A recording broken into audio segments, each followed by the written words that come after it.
Hey, I'm Sven Masterson, one of the co-founders and principal mentors in the Mentoring Men community.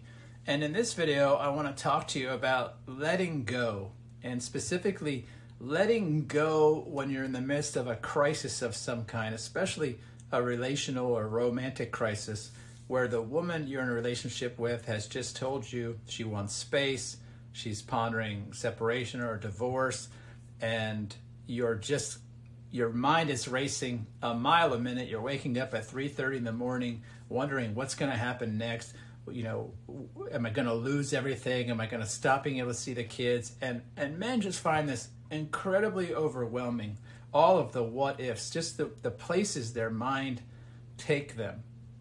And you know, it's a characteristic of our anxious mind that anxiety provokes us to think we need to do something. There's a tremendous do energy with anxiety. Quick, act fast, control the outcome, keep that from happening. And believe it or not, that anxiety, if you follow that doing energy, it gets really, really certain that you create more problems. It reminds me a little bit of when I was a young father. I have 6 children. I've been a father for 26 years.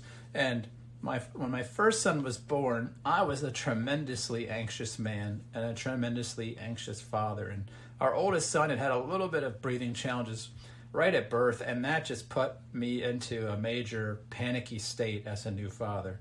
And so I remember I would have this deep fear and anxiety and dread that maybe he'd stop breathing.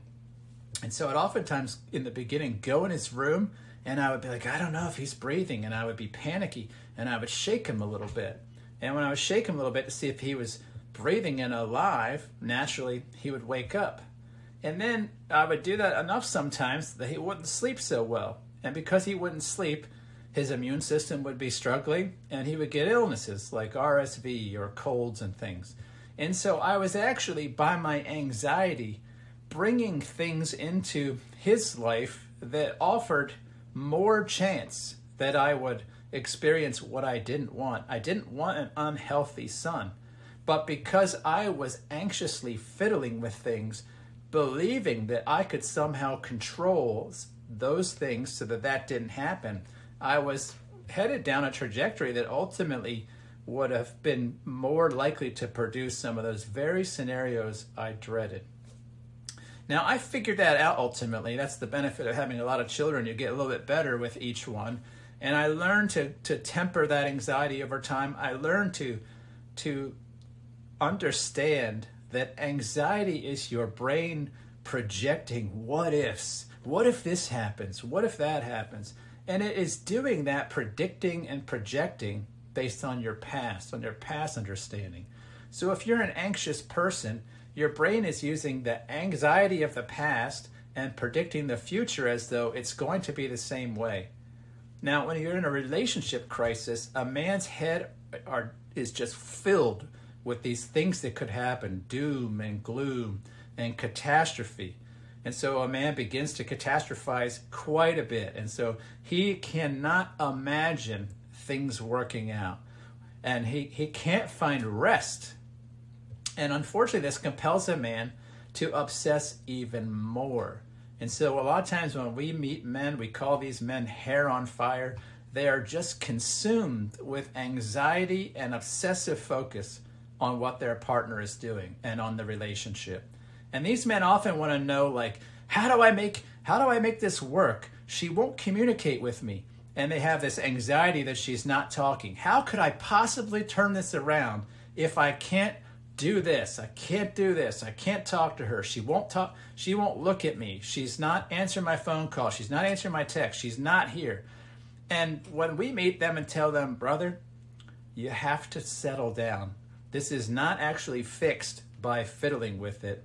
It's fixed by taking your obsessive, anxious focus off of her. Well, these men can't believe that. They don't know how to do that.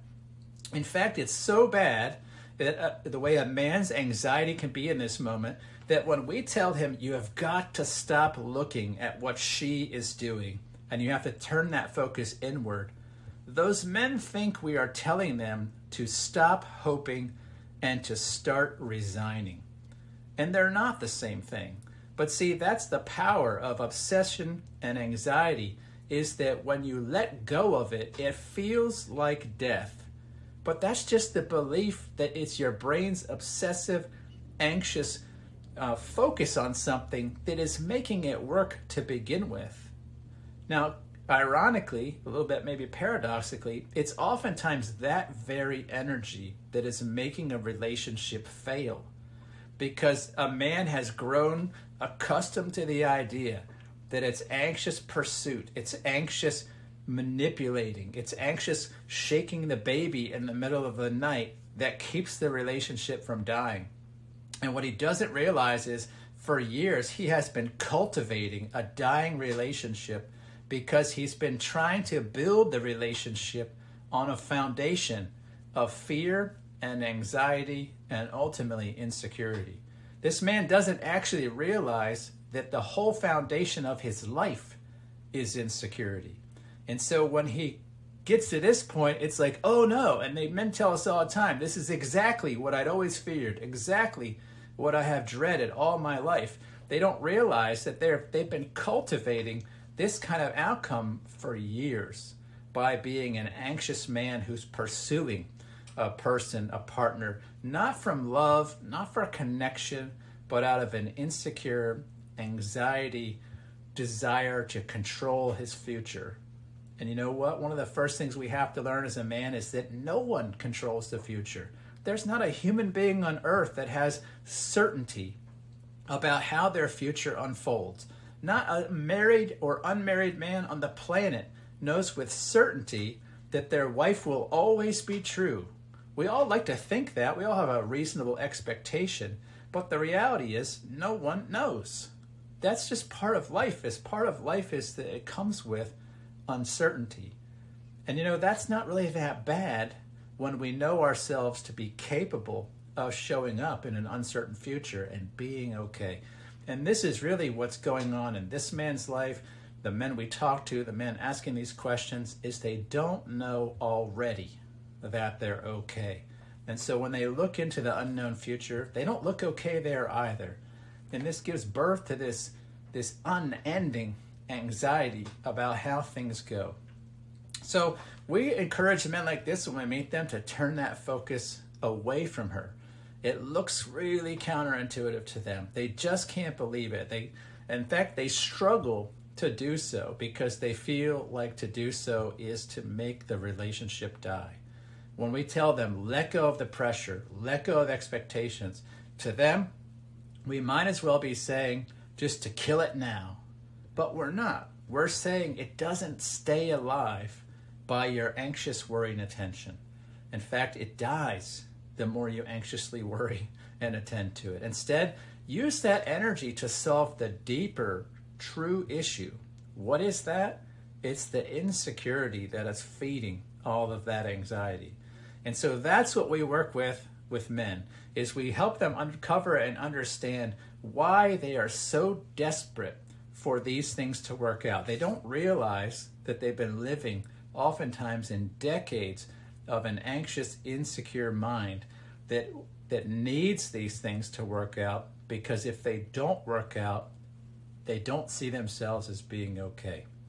And so that's really where the work of men's work is. This is looking inside, attending to yourself, attending to your own heart, attending to your own person, your own shame, fear, anxiety, insecurity, and uncertainty. When men do that, they have the best possible prospects for creating the life and relationship they want. And men that try to go forward into the future and skip that step by controlling outcomes generally always get the result in the relationship, and otherwise that's exactly what they don't want. And I know how hard that is. I know it's hard to turn your focus off of other people and to let it go. I know it feels like resignation. I know it feels like it's going to die, but you have to trust us. It's not. You're going to be okay. But you absolutely will not live an experience of being okay as long as you look at her, as long as you look at the relationship. In fact, we talk to a lot of men. I would say I personally talk to probably 325 men a year. And it's a very solid pattern that if a man will turn his gaze towards himself and off of her, the chances of him turning around a failing relationship are probably in the 90 percentile.